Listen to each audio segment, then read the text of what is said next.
Hello guys, কি অবস্থা সকলের, কেমন আছেন? ওয়েলকাম ব্যাক ঈদ স্পেশাল ব্লগে আপনাদের সকলকে স্বাগতম। যদিও বছরে দুইবার ঈদ আসে, ঈদ আসলো, এইবার ঈদটা আমার কাছে খুবই স্পেশাল, খুবই গুরুত্বপূর্ণ। কেননা আমার ছেলেকে এবং আমার ভাই বাবা সবাই মিলে একসাথে ঈদগাহে গিয়ে ঈদের নামাজ আদায় করা এবং কি এলাকার সকল প্রায় ব্রাদার মিলে একসাথে মজা করতে করতে ঈদগাহে যাওয়ার মজাটাই অন্যরকম ছিল। আমাদের ঈদগাহটা মূলত আমাদের গ্রাম থেকে প্রায় 1 থেকে 1.5 কিলোমিটার দূরে অবস্থিত। কারণ আমাদের 4 গ্রামের একটা ঈদগাহ। এই ঈদগাহ আমরা আমাদের যে পরদাদার আমল থেকে সকলে একসাথে ঈদের জামাত আদায় করে থাকে। বাড়ি থেকে ঈদগাহ দূর হওয়ার কারণে আমরা অনেক আগেই বাড়ি থেকে বাইরে হতে হয়, কারণ যেতে অনেকটা সময় প্রয়োজন হয়। তাই আমরা সকাল সকাল বাইর হয়ে যাই। মূলত এবারে ঈদের নামাজটা ছিল সকাল 8টায়, তাই আমরা 7টার মধ্যেই সকালে বাইরে হওয়ার চেষ্টা করছিলাম। তারপরও ভাই ব্রাদার কিছু লোক লেট হয়ে যায়, এই কারণে আমরা বাড়িতে 7:30 বা 7:20 পর্যন্ত বেজে যাওয়ার কারণে আমরা একটু তাড়াহুড়া করে ঈদগাহের উদ্দেশ্যে রওনা দিচ্ছি। ভাইয়াটা সবাই একসাথে যাচ্ছি। খুবই দারুণ একটা মুহূর্ত ছিল, যে মুহূর্তটা আপনাদেরকে বলে বোঝানোর মতো না, কারণ এই মুহূর্তটা আমরা এনজয় করি, ভালো লাগে আমাদের। আমরা চাইলে গাড়ি দিয়ে বা যে কোনো যানবাহন দিয়ে যেতে পারি, কিন্তু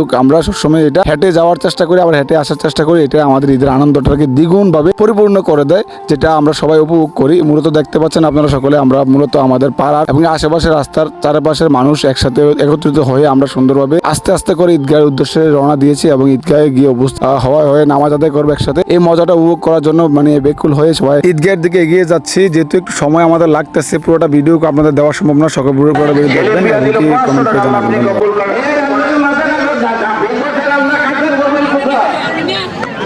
আমরা যে মাথাটা জানাই দিয়েছেন, আমরা কাটা করবেন কোথায়, নামাজ পড়বেন কোথায়?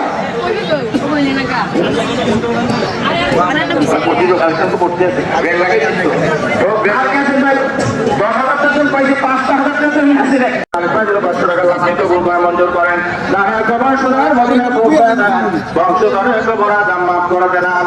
গান করিলে মানুষ ধর্মীয় কাজের জন্য আল্লাহ দান করে যাচ্ছে মাওলা। প্রত্যেকের দানগুলো আপনি কবুল আর মঞ্জুর করে নেন, আমিন। রবিউল হাসান রিপন দিব 5,000 টাকা। রবিউল হাসান রিপন সাহেব দিবেন 5,000 টাকা। আল্লাহ আপনি কবুল করে মঞ্জুর করেন। দাঁড়ের কবর সোনার মদিনায় পৌঁছায় দেন, বংশধরের কবর আযাব মাফ করে দেন।